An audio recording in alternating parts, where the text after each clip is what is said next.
everybody. This video is walking you guys through your syllabus and your course calendar. There's a lot of information to cover. I'm going to go as quickly as I can, but know that you can always find this not only in the module, you can find it at the top of the page in the resources section. You can also find it on the left-hand side menu. You will always be able to access this information, and there will be a quiz associated with this right after, so make sure that you know how to find what you need. This course is an 8-week course. It runs from January 16th to March 8th. If you need to email me, please do so through the Canvas email functionality. This course looks at different genres, texts, and influences from 1865 through where we are currently. It is a mixture of both canonical and non-canonical texts, so we'll read some things that you're definitely familiar with, and we'll also read a number of texts from different authors whose voices are often more marginalized and less covered in courses like this. So I think it's a really important thing that you guys not only look at the canonical voices, but you look at those voices who helped shape this American identity from 1865 on. So we'll be looking at not only female authors, but we'll look at Native American authors, Chinese American authors, all kinds of different authors. So it's a really interesting study of these different influences as we create this so-called American identity. You guys can read the course goals, the outcomes for yourself, but essentially for the course you do need to have access to Canvas, obviously. For software, you need to have Microsoft Word. So you do have access to that through the college. You cannot turn your major essays in as pages files or text files or even PDFs. It must be Microsoft Word. So make sure you download that if you don't have it already. You can get it for free through the college. There is a textbook required per the college. It is the Norton Anthology of American Lit, Volumes C, D, and E.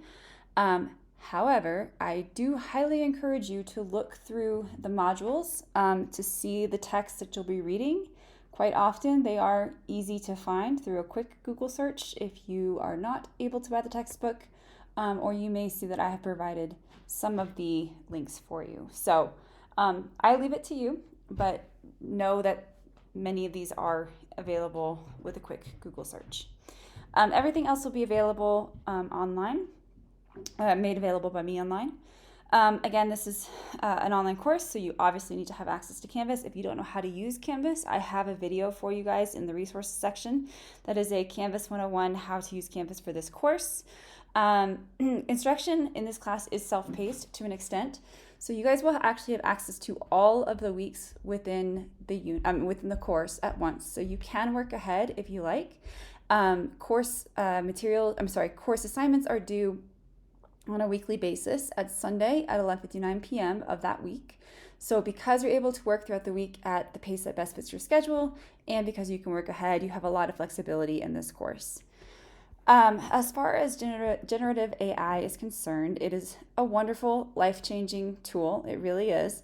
However, the purpose of this course is to have you learn to develop your critical thinking, learn to develop your writing skills, your argumentation skills, and for that reason, it needs to be your writing and your content that is submitted. So, because of that, AI is not allowed for use in this course, and as you may know, the plagiarism detection tool that we use does have AI detection in it, so please try to avoid utilizing the AI for writing your content. This course has 3 major units. First is looking at the new American identity, basically from 1865 up to World War I and World War II. The second unit, it would be World War I and World War II. And then the third unit is post-World War II into the postmodern era. So your first essay is 15%, your second is 20%, your third is 25%. Together, that's 60% of your grade. The remaining 40% comes from quizzes, which are 10. Writing assignments are 5. Weekly blogs are 10. Discussion boards are 10. And the attendance or participation is 5. You guys can see the grading scale for yourself. You're probably familiar with an incomplete and what constitutes an incomplete. Essentially, if you have an extreme extenuating circumstance that does require an incomplete, then you, I, and the college will all work together to make sure that you finish the course at a certain date after the close of the course. Essays must be submitted on Canvas by Sunday night of the week that they are due. All assignments are due at the same time, again, Sunday night at 11:59 p.m. Everything is formatted with MLA formatting. So there is a video that will walk you guys through MLA and how to format your assignments for that. But know that major writing assignments and essays do need to be MLA. Forgive me. So this just means you have 1-inch margins all around. It's double spaced, Times New Roman, Cambria, Arial, or Calibri 12-point font. You have a header in the top left corner, which is your name, the course number, the instructor's name and the date, and the top right number, you always have page numbers. Everything, like I said, is checked for plagiarism, so make sure that you are not plagiarizing any work. Because the course is semi-self-paced, because you can work throughout the week at the pace that best fits your schedule, and because you can work ahead, late work is not accepted. So it is, your responsibility to make sure that you're managing your time appropriately. If you email me on a Sunday night at 11:50 and ask for more time because you had to work this weekend or whatever it might be, I'm probably not going to give it to you. That being said, if there is an extreme extenuating circumstance, something like a hospitalization, a car crash, something like that, I absolutely will work with you. All I ask is that you message me in a timely manner and you don't wait, say, 3 or 4 days after to tell me that you were, out of commission or whatever it might be. So just know that that is a possibility for certain extreme circumstances, such as a hospitalization. Grades, you guys can track your grades throughout the semester in the gradebook tool. You can always see where you stand. It's a weighted grade, so make sure you're looking at that.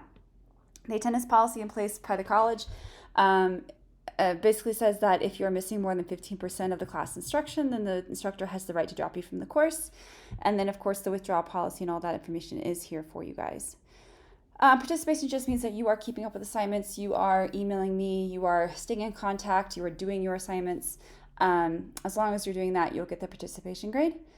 And the important class dates, January 16th is when we start, final ad drop is February 22nd, and March 8th is our final day of class. Academic dishonesty, you guys know this. Don't plagiarize, don't do it. It's not worth it. Tenderden is very good at finding plagiarized sources. You can not only fail the assignment, you can fail the course, you can have it impact your extracurricular activities, you can even be expelled from the college, or suspended. Not worth it. The guides and information for that is right here. And if you need to email me, please use the Canvas email. Like I said, I will respond within 24 hours as long as you're emailing me on that email. Everything is returned within 2 weeks of the original due date. Now, that's really for your longer major assignments. If it's something much shorter, like a blog or a discussion board, that will be graded typically within a week. If you need online office hours, you can request those specifically. We can use the functionality within Canvas to meet. And if you need student support services, all that information is here for you. There is paperwork involved, so please make sure that if you do need support services involved, please contact them. They will contact me and provide the paperwork as well. If there is a outage of any kind, there is a 24/7 help desk. You should take a screenshot of the issue, send it to me. I've been teaching on Canvas for a very long time, so I might be able to help you fix the problem. But you should email me, of course, at the time of the problem as well, and contact the 24/7 help desk. The only other thing is to know that, again, technical requirements, make sure you have internet, make sure you have access to Canvas, make sure you have access to your email in Canvas. And then, like I said, make sure you have Microsoft Word for this course. That is required. Okay, really quick, your course calendar. This is a high-level view of the assignments week by week. Of course, you have access to all of the assignments every week in detail. I will also send you an email every single Monday morning with a reminder of what the assignments are that week. But the first week, essentially, we're looking at the introduction to the course. We're also starting with Walt Whitman and looking at some of the basics and information about MLA. In the second week, we're going to move into Kate Chopin and Zitkala Sa, and your first short essay will be due on Sunday, January 28th. And then we're going to keep moving really quickly into our second unit, which is looking at modernism literature during the wars. So we're going to be looking at Frost, Hemingway, Fitzgerald, Langston Hughes, and Claude McKay. And then your second essay is due February 11th. And then we'll move into the third and final unit, which will be our postmodern unit. So we'll be looking at a number of different poets: Sylvia Plath, Ralph Ellison, Louisa Erdrich, and Sherman Alexie, Sandra Cisneros, and Amy Tan. And then there will be an optional extra credit assignment available to you guys in that unit. And that is due, and the essay and the extra credit, if you choose to do it, is due Sunday, March 3rd. And there is no final exam in this course, but there is an additional extra credit opportunity available to you guys during finals week. So that is due on Tuesday, March 5th, if you choose to do it. So that is the course calendar and the syllabus. If you guys have any questions, let me know. But go ahead and move on to your quiz.